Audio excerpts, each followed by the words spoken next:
Selamat pagi, sahabat Petra yang dikasihi Tuhan. Sudahkah Anda mengasihi orang lain hari ini? Pada embun pagi hari ini, Kamis 17 Juli 2025, kita akan kembali mendengarkan dan merenungkan firman Tuhan bersama saya, Pendeta Emeritus Martono Poncohadi dari GKJ Dayu. Sahabat Petra yang dikasihi Tuhan, sebelum kita mendengarkan dan merenungkan firman Tuhan, mari kita berdoa. Mohon terang, penyertaan, dan pimpinan Tuhan. Kita berdoa.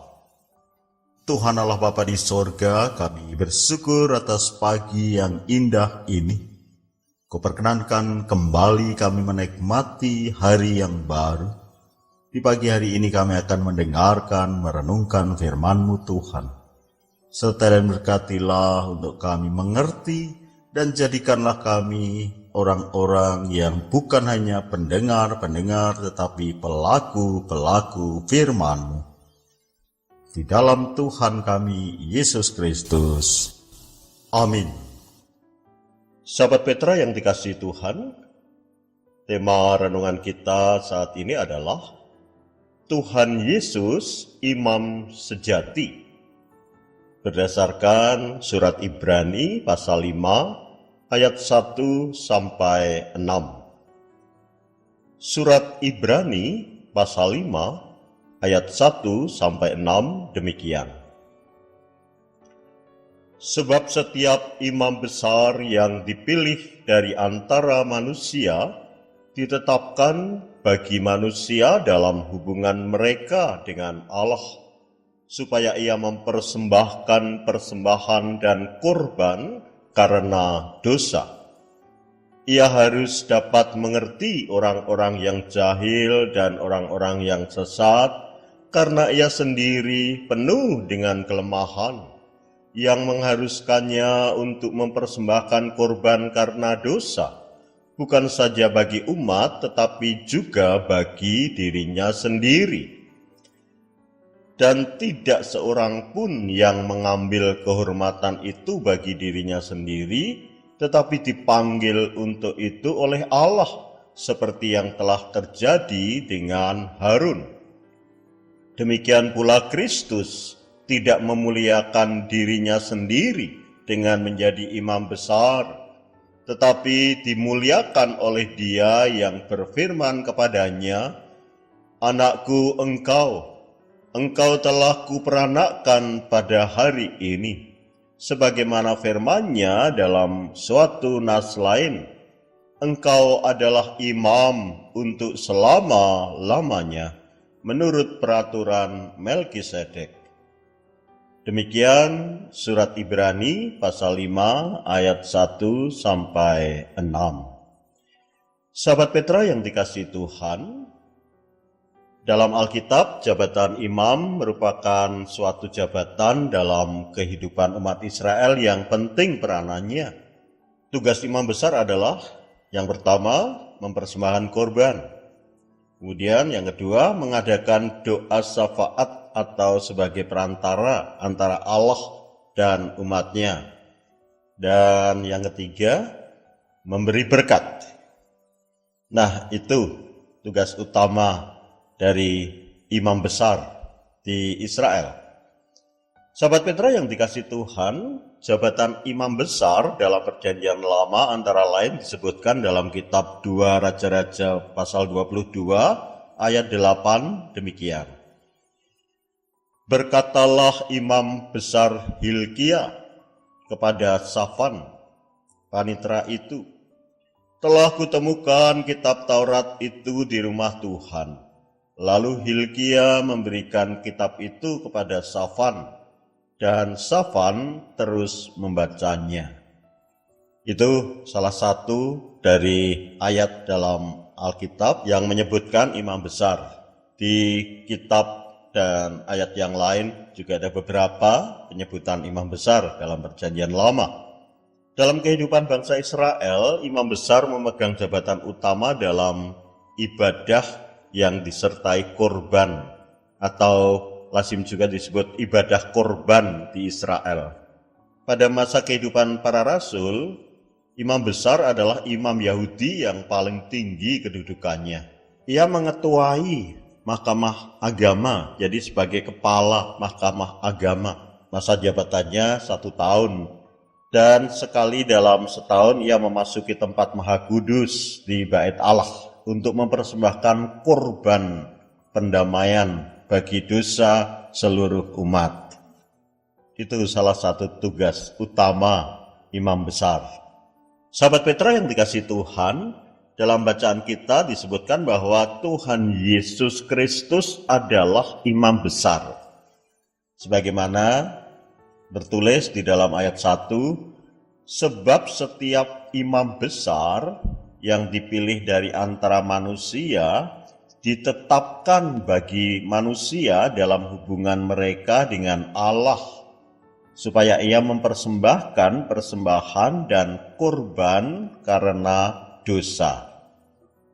Sahabat Petra yang dikasihi Tuhan, Tuhan Yesus Kristus sebagai imam besar mempersembahkan dirinya sendiri sebagai korban untuk umatnya. 1 kali untuk selama-lamanya. Dia sebagai perantara Allah dan manusia, dan juga mengaruniakan berkat bagi manusia. Dia rela menyerahkan dirinya sebagai korban dengan mengalami pencobaan, kesakitan, kesedihan, pengkhianatan, dan penderitaan, bahkan kematian di kayu salib, serta turun ke dalam kerajaan maut karena dosa manusia, agar hubungan dan persekutuan manusia dengan Allah baik kembali, atau manusia diperdamaikan dengan Allah. Itu semua karena kesetiaannya kepada Allah Bapa dan kasihnya pada manusia.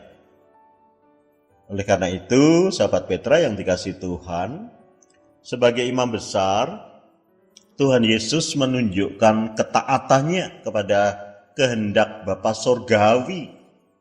Meskipun ketaatan itu membawanya pada penderitaan dan kematian, pengorbanannya menjadi pokok keselamatan abadi bagi manusia. Sahabat Petra yang dikasihi Tuhan, Tuhan Yesus Kristus juga bersama kita dalam segala keadaan dan keberadaan kita. Kita dipanggil Allah untuk tetap beriman dalam segala kondisi. Namun dengan kekuatan kita sendiri, kita tidak akan sanggup setia kepada Allah. Tantangan dan godaan yang berat dapat menyebabkan seseorang tidak setia kepada Allah. Sahabat Petra yang dikasihi Tuhan, sekarang Tuhan Yesus Kristus, Sang Imam Besar itu mendampingi kita, bersama kita, menyertai kita, baik dalam keadaan susah maupun senang, dalam kesesakan maupun kelegaan, ketika berbeban berat ataupun ringan. Oleh karena itu, sahabat Petra yang dikasihi Tuhan, dalam segala aktivitas atau kegiatan kita, kapanpun, dimanapun, dan dalam keadaan apapun, mari kita selalu mengarahkan hati dalam iman yang teguh kepada Sang Imam Besar, Sang Imam Sejati, Tuhan Yesus Kristus, yang telah rela mempersembahkan dirinya sebagai korban dan yang selalu menyertai dan memberkati kita. Amin. Mari kita berdoa.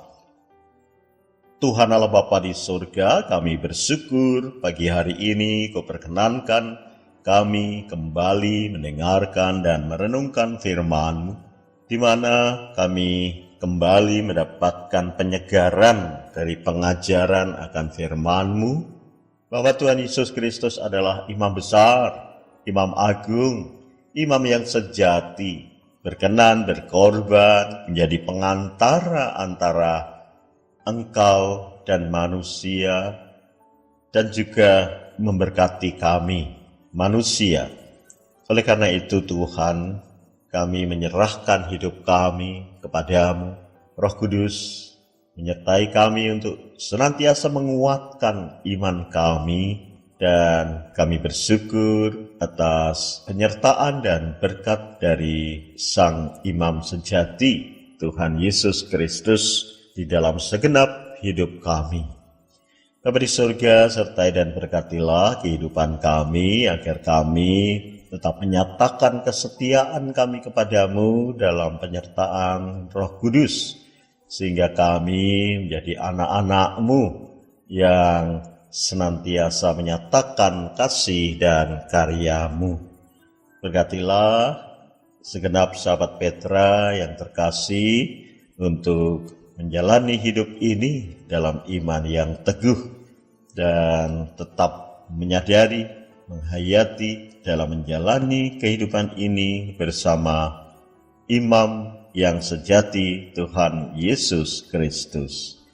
Bapa di surga, kami juga mohon berkat-Mu bagi saudara-saudara kami yang saat ini melayani-Mu melalui Radio Petra ini. Berkatilah untuk senantiasa melaksanakan tugas dan pekerjaannya dalam penyertaan Sang Imam sejati, Tuhan Yesus Kristus, dan semakin berbuah dalam nama-Mu. Terima kasih Tuhan, di dalam Tuhan kami Yesus Kristus. Amin. Demikian sahabat Petra yang dikasihi Tuhan, embun pagi hari ini. Saya, Pendeta Emeritus Martono Ponco Hadi dari GKJ Dayu, mohon diri. Selamat mengasihi orang lain hari ini. Tuhan menyertai dan memberkati kita.